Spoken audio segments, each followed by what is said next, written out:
Phoenix Solar Panel Systems now installs residential solar in 29 states. Hi, I'm Solar Steve Esquire, and today I'm going to talk to you about how solar salespeople screw people over in SRP. Now, SRP is short for Salt River Project. It's one of the two main utility companies here in the Phoenix, Arizona area. SRP is basically the south and east part of the Phoenix metropolitan area. Now, when I first got into solar, I was pretty surprised at how dishonest a lot of solar salespeople are. Now, solar is an unregulated industry, and so there's no licensure required to sell solar. Anyone can sell solar. They don't need any sort of education, no experience, no licensure, nothing. Literally anyone can do it. So, unfortunately, and also in a lot of construction, and especially residential construction industries, it does attract a lot of dishonest people. And so not everyone selling solar is like that, but there's a lot out there that are. And so, especially in the Phoenix area here, I've been a sales manager at a couple companies. I've worked for several solar companies. I've been selling it for a while now. I've noticed there's a lot of salespeople that are bad for homeowners, and it's usually the salesperson is uneducated, and it's the salesperson's job to be educated about what they're selling, or the salesperson is educated but they're dishonest, so they lie to the customers. And so, having done a lot of door-to-door in SRP areas, I've met a lot of customers that went solar with another company, and now they're paying more money after solar than what they did before solar. And so this always means that one of several things happen. One, the first one would be the salesperson was dishonest with that customer, lied to them about how much money they were going to save, and then they didn't save the money that was promised, or the salesperson was just uneducated. And this happens a lot of time because salespeople in solar it's a very short-term thing. There's a lot of turnover. People don't last in solar, residential solar or commercial solar, because it's a difficult job. It's 100% commission. It takes a lot of grinding, takes a lot of confidence, and it's not for most people, especially the door-to-door aspect of it. So a lot of what the solar salespeople do is they know it's temporary, so they're just trying to make as much commission as possible, and they're willing to lie to customers about it. Or, like I said before, they're not educated.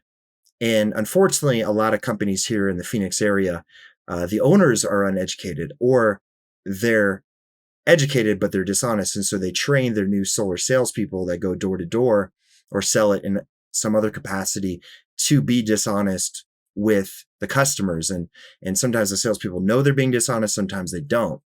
And out of the two utilities between APS and SRP here in the Phoenix area, SRP, as far as customers getting screwed over by solar salespeople, SRP is way worse.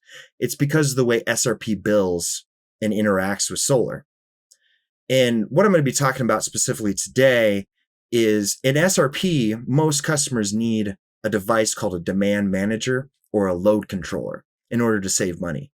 And I'll get into why this is, but I'm going to go over a solar customer. She called me up yesterday, and she went with a local solar sales company and installation company here in the Phoenix area. I'm not going to name them. I want to name them, but I'm not going to. But they're one of the large ones, right? And most of the large companies are guilty of this in the solar space here in Phoenix, Arizona. And it's probably one of a couple reasons. One, the large companies don't monitor their salespeople, and so they let the salespeople do whatever they want. Or two, they monitor their salespeople, and they're actually training them to be dishonest and to take advantage of customers. So that's what occurs with a lot of the large companies here in the Phoenix area. And so, like I said, with most customers here in SRP, they're going to need this device called a demand manager load controller. Now, what this device does is it manages demand and load are interchangeable words. I'm just going to say demand for ease. what demand is it's simultaneous energy usage used in a home. It's measured in kilowatts, right? And the reason why SRP is a problem is because on the plan that customers get put into by default after solar, it's called the customer generation plan or the E27 plan. And so this plan has what's called a demand charge, and I'll go over it with you right here in SRP's PDF. So there's several components of the customer generation E27 plan. And like I said before, the problem is that solar salespeople are either uneducated on this or they're intentionally dishonest, right? A lot of the time it's because they're uneducated. And being a sales manager myself, um, a lot of people selling solar are younger, and it can be very hard to get solar salespeople to learn about what they're selling, especially to do homework on their own. And then you can also train them on it, but they just won't remember. And so there's that. But really, someone selling solar should have this basic knowledge of how the utilities work with the solar they're going to be putting on a customer's home.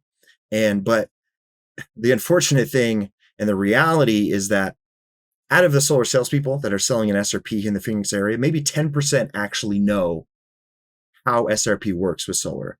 10% of them know how the customer generation plan. 90% don't. And that might sound like being pessimistic, but I've worked with hundreds of solar sales reps, and I've been in the industry for 5 years now. I've worked for several companies. That's the reality. And so that's unfortunate to a lot of customers in SRP. I can't tell you how many, in knocking doors and talking with customers in SRP that went solar with another company, how many are paying more after solar than they did before solar. They've been screwed over. They've been lied to. Or they were with a solar salesperson that had no idea what they're doing, right? It's stuff like this that is probably going to end up in the solar residential industry being regulated to where solar salespeople have to get a license, and they have to pass certain tests. So they have some fundamental knowledge of how the utilities work with solar in their area. And they're going to have to continue that knowledge because the utilities are always changing their price plans, right? That's probably what needs to happen. And that's not probably what needs to happen. That's absolutely what needs to happen, because I've met so many customers personally. I know there's thousands and tens of thousands in SRP that have been screwed over, and they were promised they're going to save money with solar, but now they're paying more. It's extremely common in SRP. And what it does is it gives us all a bad name, because these people tell their friends, they tell their neighbors, don't go solar, it's a scam, right? And so people often ask me, is solar a scam? I say, well, often it is, unfortunately, because the solar salespeople don't know what the hell they're doing. They're not educated, or they're intentionally dishonest. And so these customers think they're going to save money with solar, but then they end up paying more money after solar. And I'm going to show you one example of this customer in SRP, right? She called me up because she's not saving money. And she wants to get a battery now. And she thinks that will save her money, but it won't. A battery won't save you money either in SRP, right? And so we can get into more of that later. But there's really nothing I can do for her at this point in time, except possibly sell her or recommend that she get a demand controller, demand manager. It's the same thing. Sometimes they're called load controllers. It's all the same device. And because she wasn't given one in her initial system, which is insanity. If customers are on the E27 customer generation plan in SRP and they have a smaller home, they need a demand manager to save money. And so let's go over this plan a little bit more. And so there's several components to saving money in SRP with the customer generation plan. First of all, the customer has to get a good deal with solar, right? Which means the price per watt has to be reasonable. The commission can't be extraordinary. And so if we're looking at the components of how people can save money in SRP, there's several things. First is, did they get a good deal on solar? What's the monthly price on their loan that they're paying, right? The second is the grid fee or service charge, as SRP calls it, as you can see here. Let me switch over to my screen. So you can see here, these are the other components. So the first one, like I said, is whether the customer is, did they get a good deal? What's their monthly payment on their loan? That's the first component. Second component is this grid fee or service charge. You can see for most homes that are, 0 to 200 amps, it's going to be $32.44, right? So then we have our demand charges, right? I've described demand charges in another video. I'm going to do it again here. It's simultaneous energy use, right? And so it charges you on a multiplier based on your demand, right? So SRP has 3 zones of the year. There's summer, summer peak, and winter, right? So summer is the summertime. Summer peak is July and August. Winter is the rest of the year. I don't know the exact months, but you can find it on their website. And so in summer and summer peak, the demand charges are higher, of course, because that's when people are using more energy. And in winter, they're lower. So the demand charge is the nastiest part of this plan. And it's the reason why people will save money or they don't save money, right? And so let's take a look. So an air conditioning generally uses around 4 kilowatts, something around there, depending on the size of it, right? And so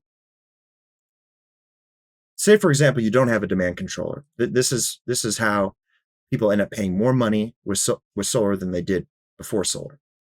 So say you're in summer peak, which is in the middle here, right?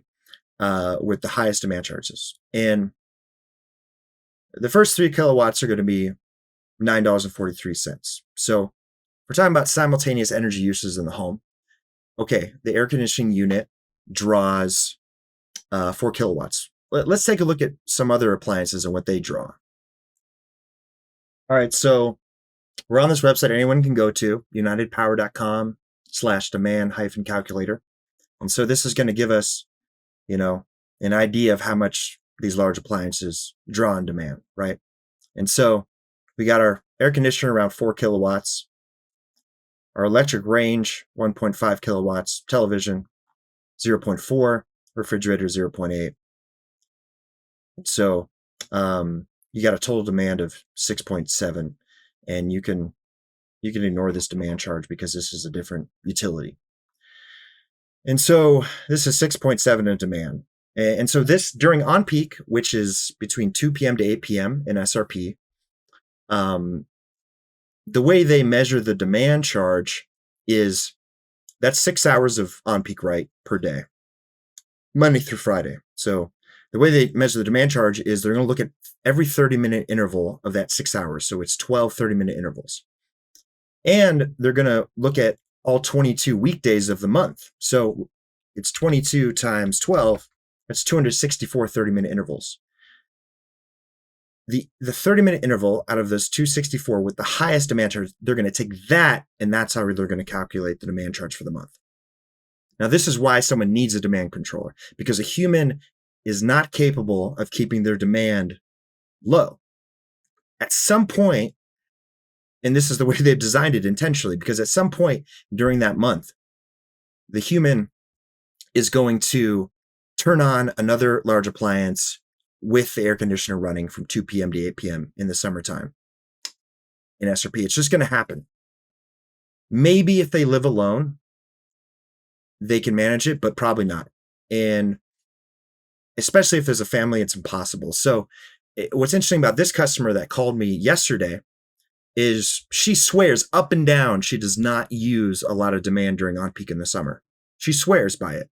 All I use is the AC. I never turn on anything else. But that's not actually true. And I said, I doubt that's true to her. She goes, no, I swear. And then all you have to do is look at her bills and you find out that's not actually true. She uses some of these months, she used a lot of demand. So what she thinks she does and what she actually does, and it's not her fault because it's just the way we are as humans. If we're talking about 264 30-minute intervals, we can't remember what we're doing, and we can't be disciplined enough not to use other large appliances, right? So let's take this, for example, at 6.7 kilowatts of demand in summer peak in SRP. So I got our calculator, 6.7. So how do we calculate this? So the first three, 9.43 times 3, that $28, right? And we're at 6.7, so that's another 3.7 at $17, right? 3.7 times 1751 is 64 plus 28.29. Oops, 28.29. That's a $93 demand charge for the month, right? And so that's a pretty high demand charge, but it can get much worse. Let's take a look at how it can get much worse. So say, for example, what will often happen if there's a large family or there's several people living in the home, especially if there's renters or people that just aren't very conscious about how energy is being used in the home. Say we got all these things running. We got the air conditioner, electric range, the television, the refrigerator. Now, this is extremely possible that this would be happening from 2 p.m. to 8 p.m. when people are getting home from work. They're going to be watching TV. They might have multiple televisions on. Of course, the refrigerator is going to be running. They're going to be cooking, so the range is on. And then the air conditioner pretty much is always going to be on in Arizona in the summer because it's 120 degrees outside. So let's just say we turn on a couple other things, right? We turn on the washing machine at 0.8 kilowatts. We turn on the electric oven at 2.4. We turn on the dishwasher at 1.8. The microwave at 1.1. Someone's drying their hair at 1.5. All right. Someone's taking a shower. The electric water heater is running. Boom. This is very possible that all these things can happen simultaneously during that 6-hour period of on-peak in the summer. Now we've spiked our demand to 18.8. All right. So I'm going to need an Excel calculator to calculate this one. So, all right. So we'll take a look at our spreadsheet here. I've calculated here on the right side. So it's 18.8 of demand, right? And these are SRP's demand charges for the first 3 kilowatts, for the next 7, and then after 10 kilowatts. So when it's added all together, an 18.8 demand charge in summer peak in SRP will be a $446 demand charge on the bill that month. So that's extreme. Someone with that is going to pay way more after solar than they did before. And so what the demand manager does is it limits the demand that the house can use at any point in time. And so so let's go back to our website here. It's going to be hooked up to the large appliances in the home, right? And what it does is you set it. So say, for example, we set this demand manager at 5 kilowatts. And what it's going to do is, let's turn everything off and leave the air conditioning on. What it's going to do is you're running the air conditioner from 2 p.m. to 8 p.m. in Phoenix in the summer, of course, right? And say someone in the home goes to then use the electric oven. They turn the electric oven on. What's going to happen is it's going to cycle the air conditioner off. Because as you can see, if it's set at 5 kilowatts, the air conditioner in the electric oven is 6.4 kilowatt. That's above our threshold of 5 kilowatts that the demand manager is set at. So it's going to cycle the air conditioner off. And that is how it keeps the demand low. It doesn't allow people in the home, depending on the setting, to use simultaneous large appliances. So it keeps the demand low. So as soon as the electric oven is turned off, boom, it's going to cycle the air conditioner back on. And that's going to work for whatever large appliances the demand manager is hooked up to. And that's how it keeps that demand low, and this is why it's absolutely necessary for people to save money in SRP, because that demand charge is going to be responsible for people paying more after solar than they did before if they don't have that demand manager. And so people and customers will always think, oh, I don't need that demand manager because I can manage the demand myself. They can't. Again, we're talking about 200, what was it? 264 30-minute intervals. They're going to mess up. And SRP looks at it's nasty. SRP looks at the very highest one. SRP looks at the very highest 30-minute interval. So a human is just not capable of doing that. That's why they need the demand manager. And so I've talked with various solar company business owners, and the ones that are honest and want to do the right thing, if they sell an SRP, they require a demand manager as part of the system. Or if the customer really doesn't want it, the customer has to sign like a waiver that basically says, I'm going solar in SRP without a demand manager, which means I'm not going to save any money, and I'm not going to blame the company for this, right? That's what an honest solar company will do. Now, the dishonest ones, and I've also heard some company owners say, we don't like selling demand managers because we get customers that complain about them. We install them in SRP, and then customers don't like that they can't use their large appliances simultaneously. Now, this is only a problem if the customer wasn't properly educated about demand managers and how SRP works on the customer generation plan before they got solar. And so if the salesperson doesn't mention anything about demand and just tells the customer, hey, you get solar and SRP, you save money, and then they get put on the customer generation plan without a demand manager, that's what happens. But say, for example, the salesperson just never mentioned the demand manager or educated the customer on how SRP works with the demand charge, but they gave the customer a demand manager. Then, of course, the customer is going to be upset when they can't use their large appliances simultaneously in summer because of that demand setting. But if they were educated about what a demand manager is and why it's necessary to save money from the beginning, they wouldn't be upset about it because they already knew about it, right?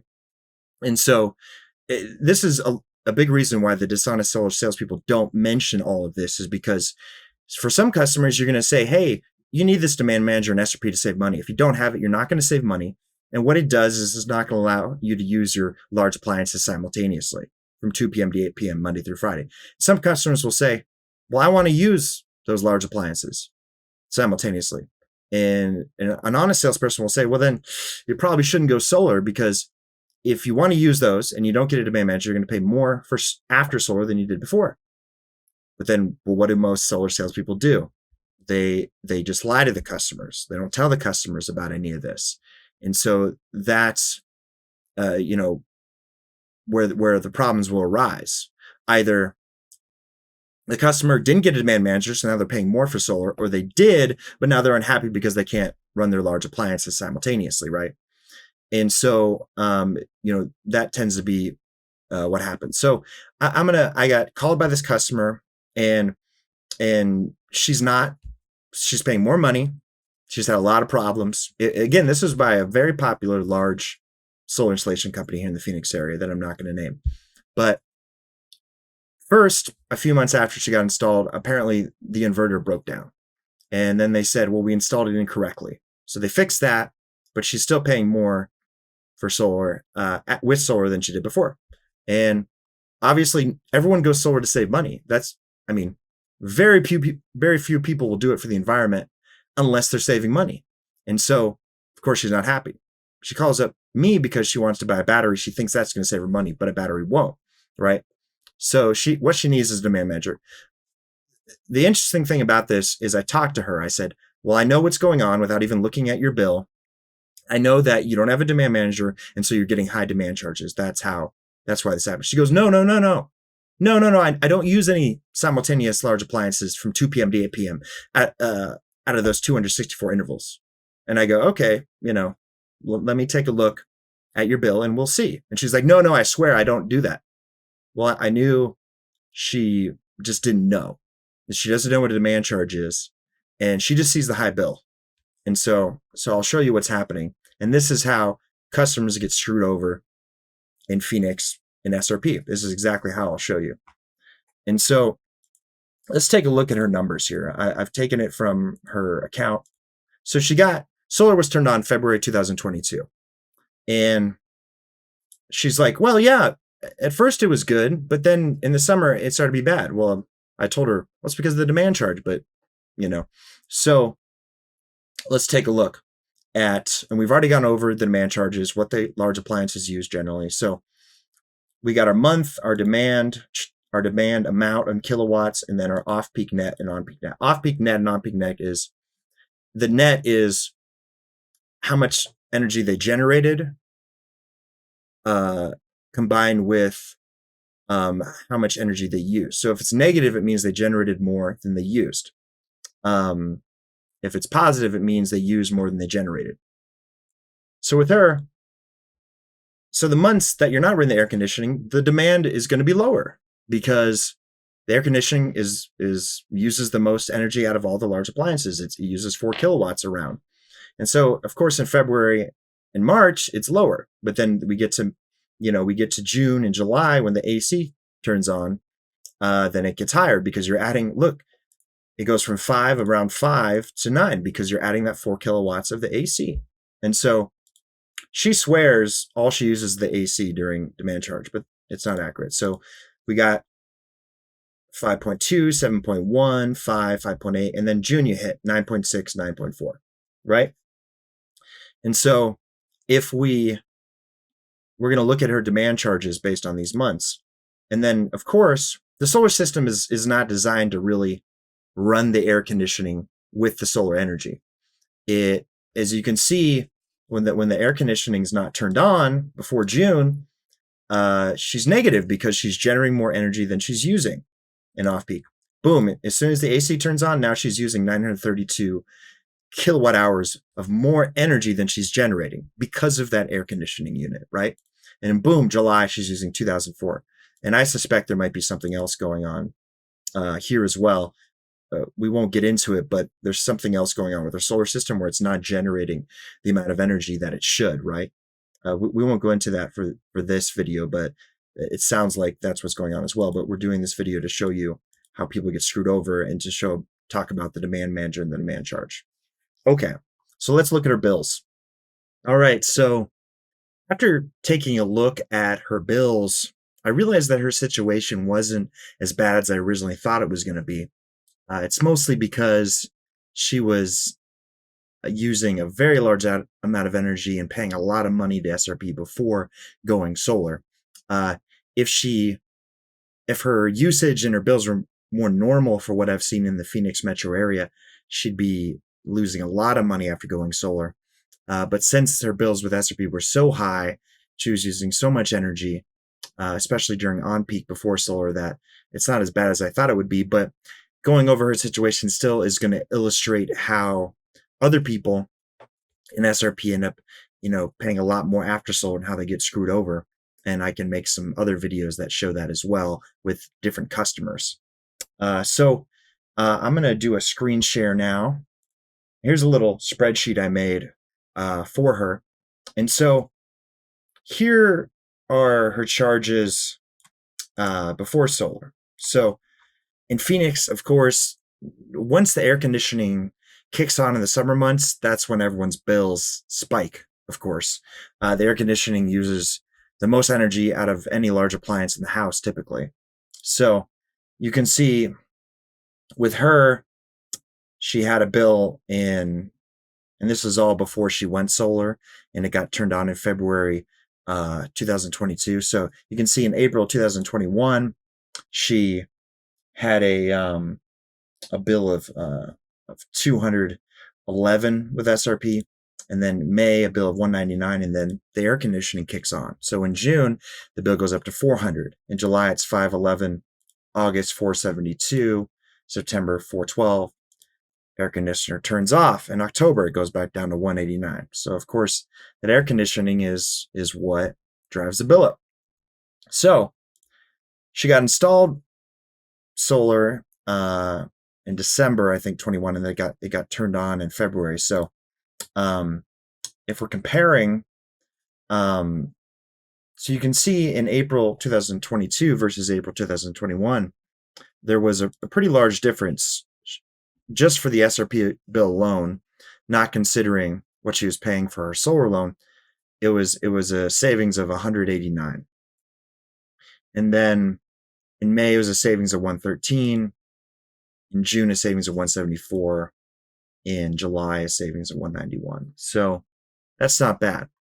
However, we have to consider she elected to go with a 12-year no interest loan. So most people that go solar are either going to get a 25-year or 30-year loan. The reason being is that gets your monthly price super low.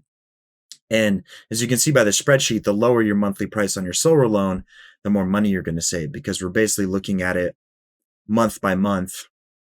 What was your payment with the utility before solar, and what is the monthly payment after solar? And so that's usually how we look at our savings.